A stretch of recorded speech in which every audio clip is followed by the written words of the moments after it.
Doc? Yes po. Pwede ko ba kayong makakausap sandali? Meron lang ako tatanong na importante. Mukhang natakot lang si Mamita sa assessment ninyo. Meron lang ako itatanong. Yes, of course. Pwede naman po dahil kayo naman po ang guardian niya ngayon. Salamat, Doc. Sige. Ano po yung concern natin? This is a real problem. You see, Doc, si Mamita, meron siyang favorite person. Okay. Ngayon yung taong yun, ayaw niya nang makita. Somehow, galit na galit siya doon. I don't know. Now, meron naman siyang taong gusto niyang makasama. Okay. Itong taong ito ay napakalaki ng kanyang atraso rito. Ang laki ng atraso niya kay Mamita, but I don't understand. Bago pa siya nagkaroon ng stroke, galit na galit sa Mamita dito. Pero now, it's the direct opposite. Is that possible, Doc? Pwede bang ma-alter ang utak ng isang tao just because nagkaroon siya ng stroke, nagkaroon siya ng stress? Yes, it is possible po na magkaroon ng changes sa kanyang emotions and behavior dahil na rin po sa stroke and dahil na rin po sa impact nito sa kanyang brain. That's why nagkakaroon po ng changes po dun sa mga kinukwento niyo. Kaya rin po siya nagiging irritable. Babalik ba siya sa dati, Doc? Makaka-recover ba siya? I can run some assessments and further tests para po ma-check po natin. And I also suggest for her to undergo psychotherapy and physical therapy. Kahit na ano gagawin po namin. Basta gumaling lang si Mamita. Yes, Doc.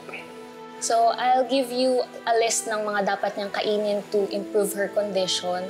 And also, please use positive psychology sa kanya. Ano po yun, Doc? No negativity, dapat positivity lang po ang nakikita ni Miss Azon. So yung taong tinutukoy niyo na napatawad na niya, if she makes her feel comfortable and safe, hayaan niyo po muna siyang magbantay sa kanya. Sa ngayon po, mas okay po na mas ipakita natin kay Miss Azon yung happiness lang to condition her mind and kanyang brain po para po sa kanyang kagalingan. Let's make sure na wala po siyang stressors.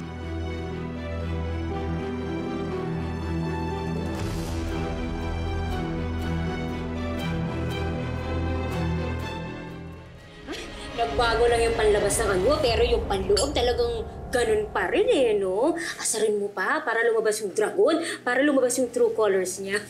I can't wait dumating ang time makita ni Darius yung totoo. Bro, ayaw ko na masyadong i-provoke si Para. Bruha ka talaga. Eh, ba't ayaw mo? Kasi nasasaktan ako kapag nakikita kong si Darius na pinoprotektahan niya si Farah. Ayun. O, di kung ayaw mo, huwag ka nang pumunta.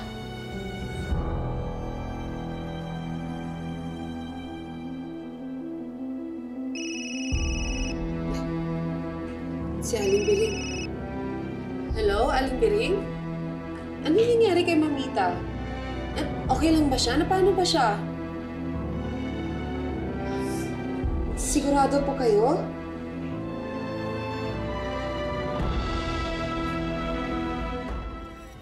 Dito ka titira sa bahay ni Mamita, sa guest room. Para malapit ka sa kanya kung meron man siyang kailangan. Para hindi ka pwedeng magpunta sa kabilang bahay at all times. Manang, babantayan mo pa rin sila, ha? And since si Mamita ang nag-request sa'yo, I just wish na lahat ng mga pangangailangan niya ay intindihin mo na lang siya. Hindi pa rin ako komportable. Nalapitan mo ang aking pamilya, si Lucy at si Jessica. Naiintindihan mo naman siguro. Hindi ba, Farah? Traumatized pa rin kasi yung anak ko dun sa ginawa mo sa kanya. Naiintindihan ko naman yun. And as promised, aalagaan ko si Mamita hanggang gumaling siya.